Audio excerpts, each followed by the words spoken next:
ચાલો વિદ્યાર્થી મિત્રો, આપણે સ્વાધ્યાય 7.6 પૂરું કર્યું. હવે એનાથી આગળ સંકલનના વધુ કેટલાય પ્રમાણિત સ્વરૂપો જોવાના છે. એટલે કે આપણે જે ખંડસ્થ સંકલનનો ઉપયોગ કર્યો હતો તેની મદદથી નવા સૂત્રો in root of x square minus a square અથવા x square plus a square અથવા તો in root of a square minus x square. તો સૌ પ્રથમ આપણે આ ત્રણેય સૂત્રો જોઈ લઈએ અને કેવી રીતે મેળવવામાં આવ્યા છે તે જોઈએ અને પછી તમારે યાદ રાખવાના છે. ટેક્સ્ટબુકમાંથી જ જોઈએ છીએ આપણે. I ઇઝ ઇક્વલ ટુ ઇન્ટિગ્રેશનમાં એક્સ સ્ક્વેર માઇનસ એ સ્ક્વેરનું વર્ગમૂળ.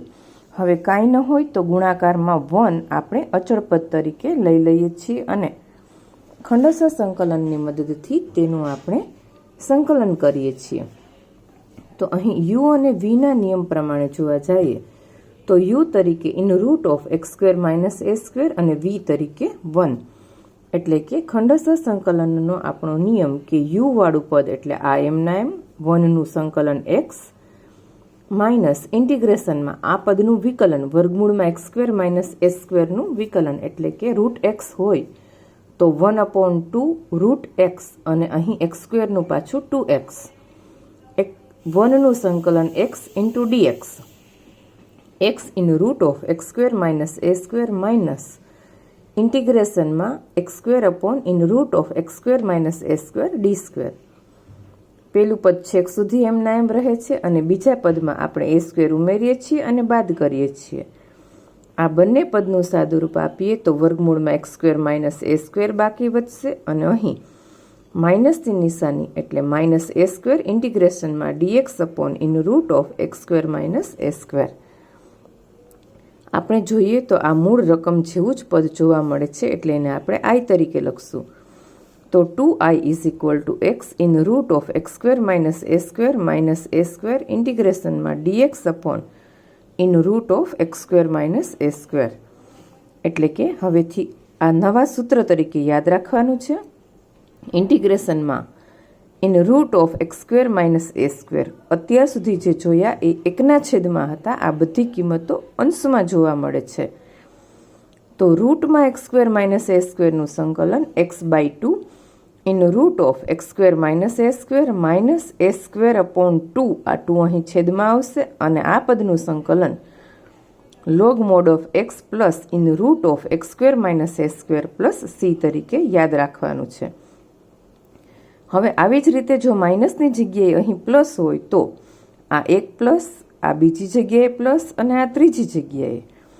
એટલે કે integration of in root of x square plus a square dx is equal to 1/2x in root of x square plus a સ્ક્વેર/2 log mod of x plus in root of x square plus a square plus c તરીકે.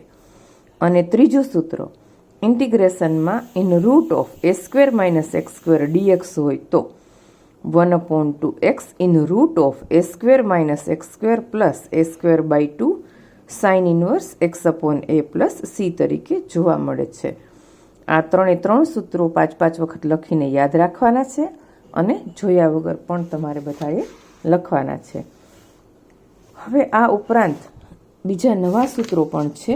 એટલે કે આપણે અગાઉ જે જોયા તે પ્રમાણે જ આપણે જોઈએ તો e raise to x f of x plus f dash x dx is equal to e raise to x f of x plus c. ત્યારબાદ e raise to a x sine b x plus k dx is equal to e raise to a x upon a square plus b square into a sine b x plus k minus b cos b x plus k plus c. અથવા તો e raise to a x upon in root of a square plus b square sine bx plus k minus alpha કે જ્યાં tan alpha is equal to b upon a અને alpha belongs to વિવૃત અંતરાલ 0 થી 2π. ઇન્ટિગ્રેશનમાં e raise to a x cos bx plus k dx is equal to e raise to a x upon a square plus b square into a cos bx plus k plus B sign bx plus k plus C is equal to e raised to ax in root of a square plus b square cos bx plus k minus alpha plus c તરીકે.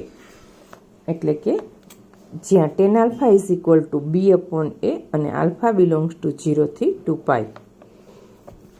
હવે આ 3 સૂત્રો main છે, એને ધ્યાનમાં રાખી અને આપણે સ્વાધ્યાયના દાખલાઓ જોશું. અંશમાં x² + a² અથવા તો x² - a² અથવા તો a² - x² હોય તો તે સૂત્ર મુજબ આપણે કામ કરીશું. પહેલું સ્વાધ્યાય 7.7 ઇન્ટિગ્રેશનમાં ઇન રૂટ ઓફ 4 - x², તો 2² - x² dx એટલે કે આ સૂત્ર in root of a² - x² dx is equal two x/2 in root of a² - x² plus a²/2 sine inverse x/a plus c નો ઉપયોગ કરીએ તો અહીં આપણે એની જગ્યાએ 2 આવશે એટલે કે x/2 in root of 2² - x² plus 2²/2 sine inverse x/2 plus c x/2 in root of 4 - x² plus 1/2 sine inverse x/2 plus c. બીજો દાખલો જોઈએ તો ઇન રૂટ ઓફ 1 - 4x², અહીંથી 4 કોમન લઈએ એટલે બાર 2 આવશે. In root of 1/2² minus x² 2 bar x²/2² in root of 1/2² minus x² plus 1/2² sine inverse x/1/2 plus c.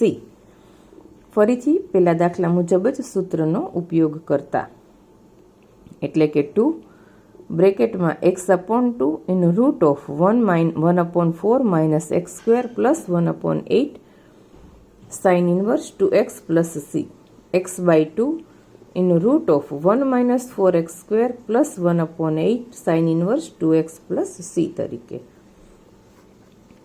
ત્રીજો દાખલો જોઈએ તો ઇન્ટિગ્રેશનમાં in root of x² plus 4x plus 6, તો અહીં આપણે 6ના 2 પાર્ટ પાડીએ કે જેથી કરીને પૂર્ણવર્ગ બહુપદી બને. તો x² plus 4x plus 4 plus 2 તરીકે એટલે કે 2 છે એ રૂટ 2નો સ્ક્વેર અને પહેલા પૂર્ણવર્ગ બહુપદી એટલે કે વર્ગમૂળમાં x પ્લસ 2નો સ્ક્વેર પ્લસ રૂટ 2નો square. In root of x² plus a² ના સૂત્રનો ઉપયોગ કરીએ તો x+2/2 in root of x plus 2નો સ્ક્વેર પ્લસ રૂટ 2નો square plus root 2² 2 log mod of x+2 in root of x plus 2નો square plus root 2નો square. છેલ્લે સાદુરૂપ આપતા x/2ની જેમ અહીં આપણે xની જગ્યાએ છે x+2 એટલે x+2/2. આ પદનું સાદુરૂપ ફરીથી અહીં આપણને જે રકમમાં આપેલું છે તે પ્રમાણે છેલ્લે સુધી આવી જશે એટલે કે વર્ગમૂળમાં x² plus 4x plus 6 plus log mod of x+2 plus વર્ગમૂળમાં x² plus 4x plus c plus. ચોથો દાખલો જોઈએ તો i ઇઝ ઇક્વલ ટુ વર્ગમૂળમાં x² પ્લસ 4x પ્લસ 1, અહીં પૂર્ણવર્ગ બહુપદી હોવા માટે +4 અને -3 કર્યા એટલે કે x+2નો સ્ક્વેર માઇનસ રૂટ 3નો સ્ક્વેર. તો રૂટ x² માઇનસ a² ના સૂત્રનો ઉપયોગ કરીએ તો x/2 એટલે કે x+2/2 વર્ગમૂળમાં x+2નો સ્ક્વેર માઇનસ રૂટ 3નો સ્ક્વેર માઇનસ a²/2 એટલે કે root 3²/2 log mod of x+2 plus root x+2નો સ્ક્વેર માઇનસ રૂટ 3નો square plus c is equal to x+2/2 root x² plus 4x plus 1 minus 3/2 log mod of x+2 plus root x² plus 4x plus 1 plus c તરીકે.